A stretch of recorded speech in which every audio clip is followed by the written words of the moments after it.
지금도 응급실 뺑뺑이 많죠. 현재도 그 이송병원을 못 찾는 경우들이 네, 몇 왕왕 시간씩 있습니다. 앰뷸런스 타고 돌아다니다가 앰뷸런스에서 사망했다 이런 기사도 있는 것 같아요. 네, 그런데 이게 저번에 그 코로나 때쯤인가 언젠가부터 이게 뺑뺑이가 문제가 되기 시작했는데 코로나 때문에 원래는 대한민국에는 응급실 뺑뺑이라는 개념이 없었죠. 왜 없었냐? 병원에서 진료를 거부를 못하게 돼 있었죠. 네, 그런데 그 코로나인지 언젠지 지나면서부터 우리 병원에 담당 의사 없어요. 우리 병원에 지금 인력이 안 돼요. 역량이 안 돼요. 라면서 거부를 하기 시작했어요. 그죠? 옛날에는 그런 식의 거부가 허용되지 않았던 걸로 알거든요. 이송 가능한지를 확인하는 법 개정은 2011년에 이미 법의 근거는 있었는데요. 그 전에는 그냥 구급차가 이송을 하고 거기서 또 전원하는 체계를 했는데 그래서 지금은 코로나 때 그 부분이 좀 더 합리적인 것 같은데 불합리한 결과가 됐지 않나 싶어요. 제 생각에는. 그게 뭐냐면 한번 보십시오. 생각 한번 해봅시다. 119 구급대원이 119 신고를 받고 가족들하고 환자를 태우고 그 아마추어들이잖아요. 뭐 프로가 아니잖아요. 네, 그 사람들이 이제 보호 관리 하에 병원을 가요. 병원을 가서 이 환자 이러고 있는데 하니까 병원에서 우리 그거 담당할 의사 없어요. 네, 라고 내보냈어요. 그래가지고 다시 이 차를 돌려가지고 다른 병원에 또 막 연락을 해요. 우리 병원은 오늘 휴일이라서 지금 할 수 없어요. 그럼 또 딴 데 막 해요.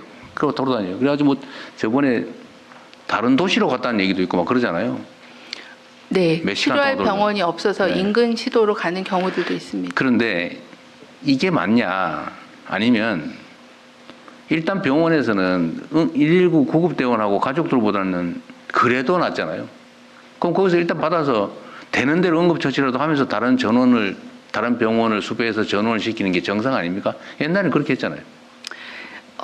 이게 전화로 수용 여부를 확인하고 분산하는 제도가 들어온 거는 응급실 과밀화 때문에 응급실에서 환자들이 잼이 걸려서 중증 치료를 못 한다라고 하면서 구급 대원들이 적정 치료 병원으로 분산되게 분산하기 하는 위해서. 네, 그래서 이제 이게 구급차에서 대기하던 게 응급실로 대기가 바뀌는 그런 상황이어서 최종 치료가 안 될 경우에는 어딘가에 뭐 댐이 형성될 수밖에 없는 그런 지금은 상황이에요. 그 말씀은 일단은 일리가 있는데 네. 문제는 그 제도가 포지티브하게 긍정적으로 작동하는 게 아니라 지금은 응급 환자를 거부하는 시스템으로 작동하잖아요. 네, 네. 그 뭐 대책이 있어야 되는 거 아닙니까? 어디 왜 환자와 119 구급대원이 환자를 싣고 병원을 찾아 돌아다닙니까? 구급대원이 일일이 병원에 전화하는 것은 적절하지 않다고 생각합니다.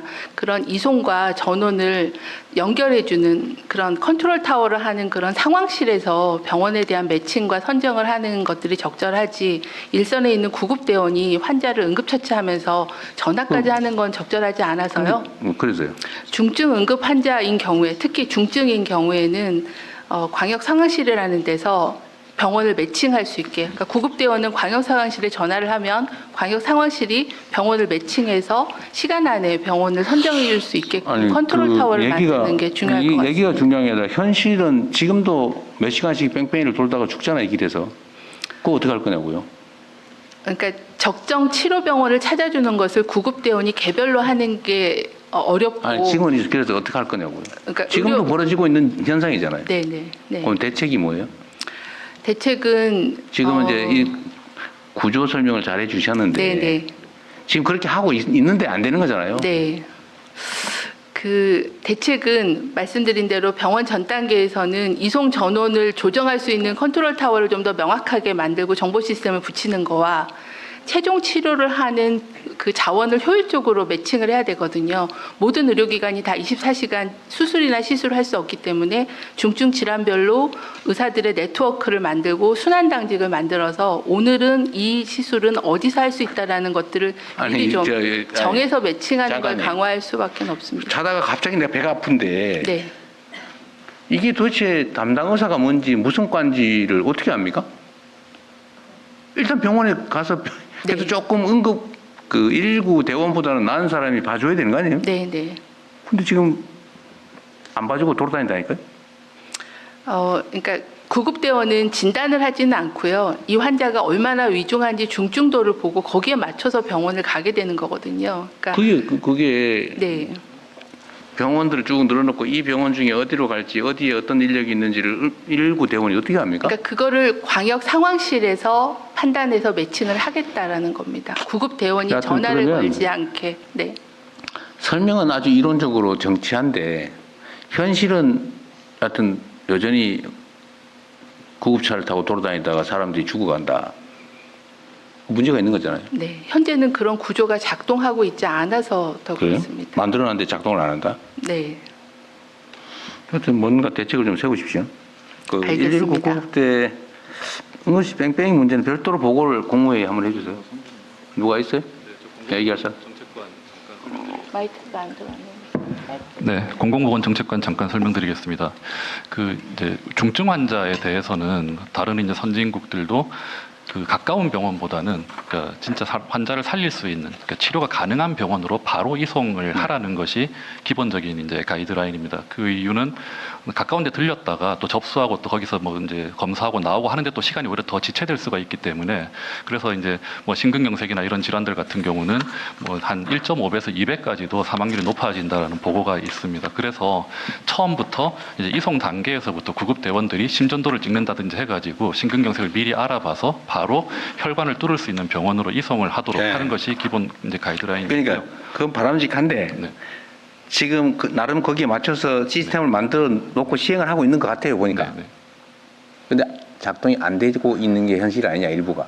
네, 그래서 방금 이제 장관님 말씀하신 것처럼 저희가 광역 상황실에서 이 컨트롤 타워를 이제 만들어 가지고 이송이 지연되는 중증 환자에 대해서는 저희가 우선 수용 병원을 지정을 해서 거기에 대해서는 그러니까 경증 환자까지 모두 그렇게 할 필요는 없으나 중증 환자가 이송이 지연돼서 생명의 지장을 이제 받을 것 같다라고 판단되는 환자는 일단은 병원을 먼저 지정을 해서 거기서 1차적인 치료를 하고 그 다음에 최종 치료가 가능한 병원을 네. 바로 알아봐서 이제 전원을 하겠다라는 것입니다. 하여튼 제가 말씀드리는 건 여기서 뭐 시스템에 대한 이론적 논쟁을 하자는 건 아니고 현재 상태로 응급실 뺑뺑이 때문에 그 119 구급차 안에서 길에서 죽어가는 사람이 네. 있다. 그러니까 대책을 세우자. 네. 부족한 건 채우고 별도로 보고를 한번 해주세요. 그러겠습니다. 아 그리고 아까 그 얘기하다 못한 부분인데 수가 조정도 현실적으로 최대한 좀 하고 네. 의사들 중에는 자기 직역에 대해서 자부심 가지고 내가 꼭 돈을 안 벌어도 나는 정말 사람들의 생명을 살리고 이게 내 천직이야라고 생각하는 사람이 많거든요. 네. 근데 그 사람들이 도저히 견딜 수 없는 상황이 되니까 아예 포기해버리는 거 아니에요. 근데 네. 그 중에 아까 위험도 문제나 이런 것도 있는데 수가 조정을 해주려면 재원을 확보해야 되는데 네. 하여튼 이 재원을 갉아먹는 요인 중에 과잉 진료도 있죠. 네. 그러면 심사를 철저하게 잘해야 될 거 아니에요. 어디 이상한 병원 만들어가지고 저 돈 네, 빼 먹다가 사무장병원. 죽은 사람, 네. 감옥 간 사람도 있고 네. 그러잖아요. 그다음 누구 담당이지? 이 예. 과잉 진료나 예, 아니면 심사평가. 의료비 예, 빼먹기 뭐 이런 거 예. 그래서 제가 단속을 어떻게 해요? 그 과잉 진료에 대한 거는 뭐 외래를 1년에 한 2,000번 이상 가는 경우도 있고 실제. 아니 단속을 어떻게 하냐고요? 그래서 그거를 지금 모니터링 해가지고 삭감 조정을 하는데. 삭감 조정만. 예. 지금은 법적으로 그 법을 좀 이번에 지난 12월에 통과를 좀 시켰습니다. 그게 뭐냐면 실시간으로 다른 병원에서 진료를 보는 거를 좀 조회할 수 있는 그런 시스템을 지금 만들고 있습니다. 실시간으로 다른 병원에서 같은 날 예를 들어서 똑같은 사람이 여기 병원 또 양쪽에 동시에 가 있다 이 말이죠. 예, 하루에 몇 개씩 병원 가서 똑같은 진료를 받으니까 그런 것들을 조회할 수 있는 시스템을 쉽게 말해서 가짜 진료를 진료 안 해놓고 하는 것처럼 서류 만드는 거를 잡겠다 그 말이군요. 실제 가는 사람들이 있습니다. 하여튼 지금 특사경 권한을 달라 뭐 이런 얘기도 있던데 그 문제는 뭐예요? 예, 저희 건보공단에서 특사경을 계속 요구를 해왔습니다. 그런데 사무장병원 그다음에 이거 가짜 치료비 면대약국 대표적인 것이. 그 건보공단이 특사경을 운영을 하면 이런 가짜 진료, 가짜 환자를 잡을 수 있다. 네, 그렇습니다. 실제로 진료비를 엉터리 자료로 청구해가지고 몇 억씩 몇십억씩 받아가지고 처벌받는 사례가 많죠. 그렇습니다. 그런데 저희가 이제 특사형 제도가 없기 때문에 이제 수사 의뢰를 하고 나면은 사실은 수사 평균 기간이 한 11개월 정도 걸리기. 특사경 몇 명이나 필요할 것 같아요? 저희 한 40명 정도로 시작하면 되겠습니다. 그 직원들이 조사하는 직원들이 있죠 이미. 이미 있습니다. 거기다 특사경 지정만 해주면 되죠. 그렇습니다. 예. 법무부 안 하는데 비서실에 챙겨가지고요. 저기는 해결해 주도록 하시죠. 조사하는 거에 뭐 문제가 있어요? 감사합니다. 거기 이상하게 조사 권한을 안 주려고 그러더라고요. 아마 민간기관